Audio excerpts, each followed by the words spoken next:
We interrupt our program to bring you this important message. Bam.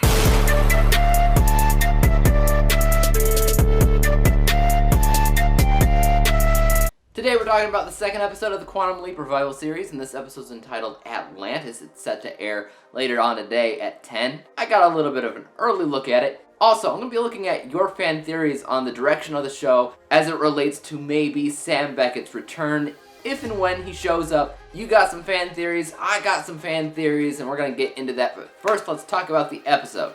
In this episode, Atlantis, it's kind of split into three different storylines. The first and primary storyline focuses on Ben as he finds himself heading into the stratosphere aboard the space shuttle Atlantis in the year 1998. Meanwhile, the stuff going on in modern day and current day, the scientist story, that's split into two because Addison, his fiance, she's trying to figure out the mysterious contents of a USB drive that she found in Ben's possession. And while she's doing this, you also have Magic and Jen. Magic, of course, is played by Ernie Hudson.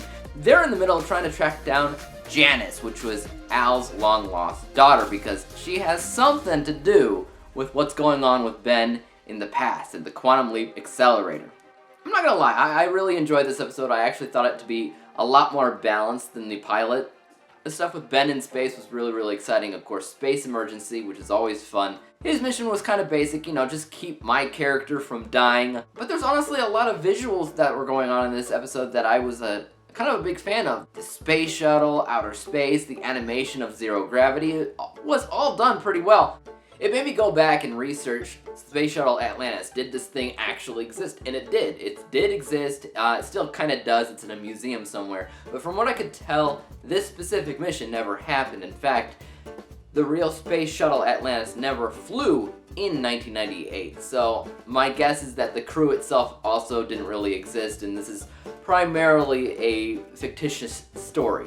But I did appreciate the fact that it was talking about a real space shuttle. Narrative-wise, I was honestly pulled in more with the crew in modern day as they're split apart doing a couple of different things, both of which are really, really exciting. The USB drive thing was interesting, but it plays more into the end of the episode. But the stuff going on with Ernie Hudson's character Magic and then Jen, as they try to track down Janice, Al's daughter, I thought that was really, really exciting. You got Beth in there, which was Al's wife.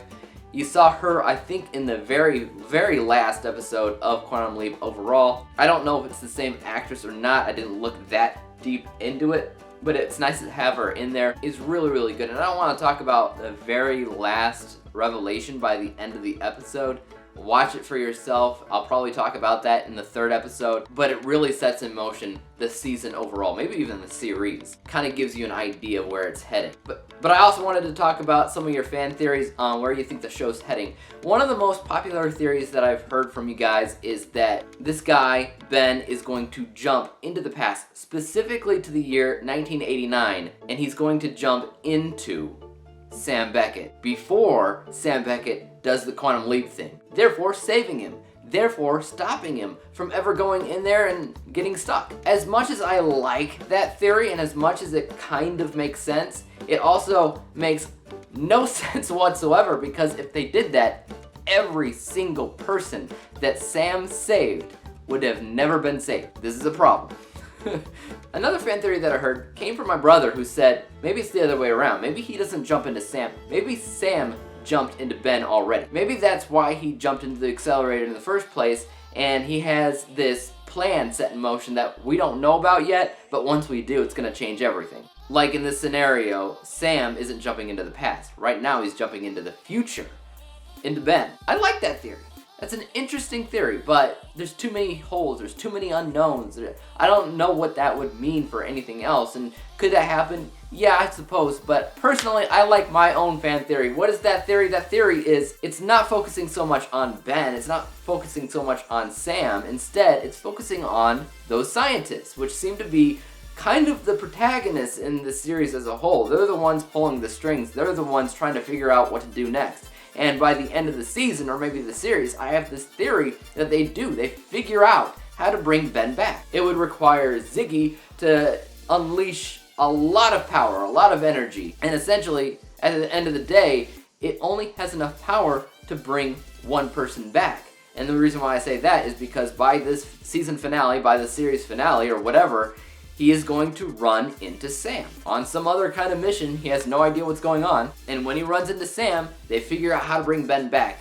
But then Ben sacrifices himself in order for Ziggy to finally bring Sam Beckett back, which would leave Ben Sung stuck in the Quantum Leap Accelerator just like Sam was before. That's my theory. I like my theory. I don't know how much it holds up or whatever, but I'm holding on to it for as long as I can, but by the end of this episode, something does happen where, honestly, I don't know. But once you guys see the end of this episode, please, in the comments down below, what do you think that thing was referring to? Let me know, and did you like this episode as much as I did? Because personally, I think it was miles better than the pilot. But yeah, that's it. That's all I got. Until next week, guys, hit the like, hit the subscribe button, and hit the bell to be notified when I come out with my next review of Quantum Leap.